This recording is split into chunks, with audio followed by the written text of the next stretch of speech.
Oiê, pessoal. Essa semana a gente vai começar a estudar atrito, tá? E o que que é o atrito, basicamente falando, né? Atrito nada mais é do que a força de resistência a qualquer movimento que a gente tenha ou que a gente empurre uma caixa, tá? Isso é atrito. A gente viu na primeira lei de Newton, que foi aquela lei que a gente estudou algumas semanas atrás, e ela dizia o seguinte pra gente, que todo corpo tende a permanecer em repouso, tá? Ou em movimento retilíneo uniforme, se nenhuma força for, se nenhuma força for aplicada sobre ele, tá? Então, se ele está parado, ele vai continuar parado. Se ele está em movimento uniforme, ele vai continuar em movimento uniforme, tá? E o que que acontece, por exemplo, se eu der um empurrão nesse cubo? Por que que ele vai parar em algum momento? Por causa de duas coisas, pessoal. Primeira coisa, por causa do atrito que a gente tem do papel aqui no nosso cubo, e a outra coisa é por causa da resistência do ar. A resistência do ar também que não deixa de ser uma forma de atrito, tá? E uma coisa muito importante que é pra gente falar, acho que todo mundo já percebeu isso, é que a água, ela sempre vai diminuir o nosso atrito, tá? Essa foto não tá legal, não for preto e branco. Mas aqui nesse livro, que eu acho que é o livro de vocês, olha só. A gente tem a primeira situação aqui de um surfista, tá? E ele consegue surfar, né? Ele consegue diminuir o atrito graças à água, né, do mar aqui. E essa outra situação aqui, que não é uma situação muito conveniente, né? Esse cara tá pisando nesse piso molhado. Se ele não tomar cuidado, ele vai levar um verdadeiro tombo aqui, tá? Então a água tem esse poder de diminuir o atrito entre duas superfícies, tá legal? E essa terceira situação aqui é de um atrito, como é que a gente pode usá-lo no dia a dia? Aqui o cara ele tá usinando uma peça, tá? Então ele está conseguindo deformar essa peça aqui com esse disco de corte. Disco de corte nada mais é do que um material muito abrasivo, tipo uma lixa, tá? O lixa é um material, uma lixa, né, é um material que tem muita, ele apresenta muito atrito, então consequentemente ele consegue cortar aqui esse material, tá? Com o atrito desse esmeril, dessa lixa, né, em direção, né, formando uma certa, é, formando uma certa força aqui nessa peça que ele está cortando, que eu não sei o que que é, tá? Então, basicamente, era isso que eu queria falar com o atrito de vocês, para vocês. Agora vamos falar dos atritos. A gente tem dois tipos de atritos. O primeiro atrito que a gente vai fazer é o dinâmico ou cinético, tá? Que esse tipo de atrito é quando tem movimento entre duas superfícies. Então, por exemplo, eu estou empurrando uma caixa, tá? Estou empurrando aqui esse cubo, tá? Eu estou empurrando ele para o lado direito. A força de atrito que a gente vai ter vai ser sempre em sentido contrário. Então, se eu estou empurrando ele para a direita, a força de atrito vai estar sempre empurrando ele para o lado esquerdo, tá? Como acontece aqui nesse desenho, ó. Vamos imaginar que uma pessoa esteja empurrando esse cubo, essa caixa para cá, para o lado direito. A força de atrito ela vai estar sempre contrária à nossa força de movimento que está fazendo para o lado direito. Mesma coisa aqui nessa rampa. Olha, essa caixa ela está numa rampa com um ângulo qualquer que a gente não sabe. Se a gente empurrar essa caixa para cima, olha, aqui na diagonal, a força de atrito ela também vai ser contrária, né, à nossa velocidade que ele está adquirindo, sempre um movimento contrário. Ou até mesmo se a gente estiver puxando essa caixa para baixo, ou se ela estiver sendo empurrada para baixo, a força de atrito mesmo estando, tá, com essa inclinação aqui, a força de atrito também vai ser contrária, tá? Se a gente estiver empurrando ele para baixo, a força de atrito vai ser para cima, tá? Aqui tem uma curiosidade, sabe? Sobre o coeficiente de atrito. Isso aqui é o que a gente chama de pau de sebo. Deixa eu pegar a imagem aqui, ó. Não sei se vocês já ouviram falar disso.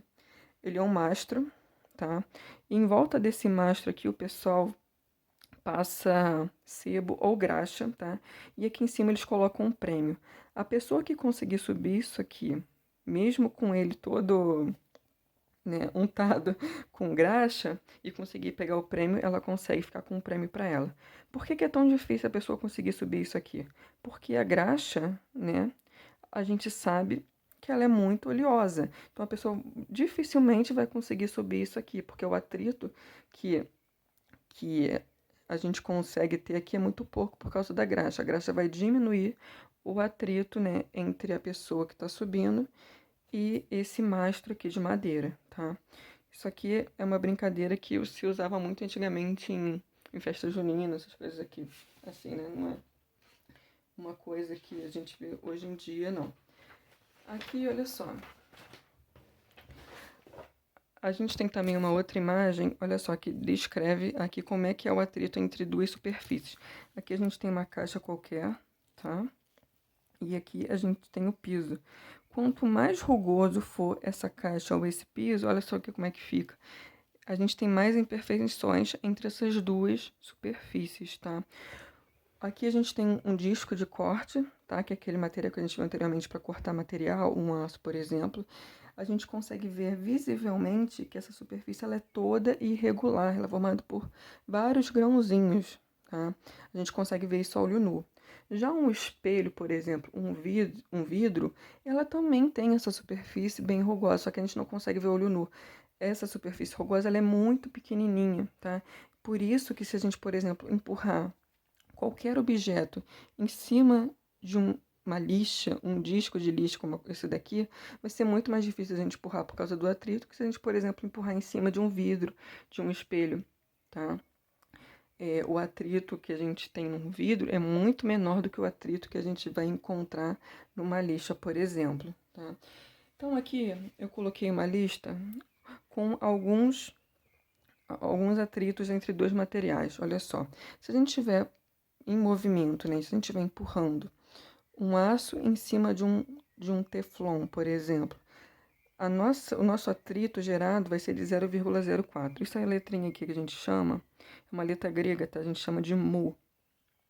Então, mu do atrito dinâmico. Lembrando, atrito dinâmico é aquele atrito que a gente está em movimento, tá? Que está gerando movimento. Então, entre o aço e o teflon vai ser 0,04. Se a gente estiver empurrando uma madeira em cima de uma outra madeira, 0,30. Um aço em cima de um cobre, 0,36. Vidro e vidro, 0,53. E o aço no aço, 0,57. Tá? Aqui tem um desenho do lado, ó, se a gente estiver empurrando ele para o lado direito, a força de atrito vai fazer força ao contrário, para o lado esquerdo. Tá? Isso é uma característica muito importante do atrito, a gente não pode esquecer disso. E como a gente tinha falado anteriormente, a gente tem dois tipos de atrito, que é o atrito estático e o atrito dinâmico, tá? O atrito estático, como eu falei anteriormente, é quando um corpo está parado, tá? E a gente empurra ele, por exemplo, o atrito de um corpo quando ele está parado e de um corpo quando ele já está em movimento, ele é diferente, tá? Quando ele está parado e a gente empurra para ele criar um certo movimento, é o que a gente chama de atrito estático, que é essa letrinha aqui, o mu estático, coeficiente de atrito estático.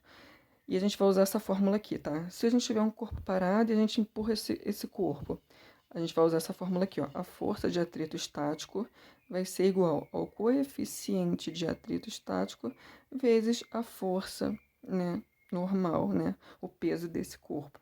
Vocês vão entender isso melhor no exemplo, tá? E para a gente achar essa força aqui, a gente sempre faz peso igual a massa vezes a gravidade. Então, por exemplo, vamos imaginar que a gente esteja empurrando um objeto de 20 quilos. Para a gente encontrar essa força normal aqui, lembrando de uma coisa muito importante, a força normal vai ser sempre igual à força peso. Tá? Então, no lugar desse P aqui, a gente pode substituir o N também. A força normal, essa caneta está acabando, vai ser igual a massa vezes a gravidade, tá? Então, vamos por um exemplo aqui. Essa aqui é a fórmula do estático e tem do dinâmico, que é quando ele já está em movimento, que a gente vai usar esta fórmula aqui, ó.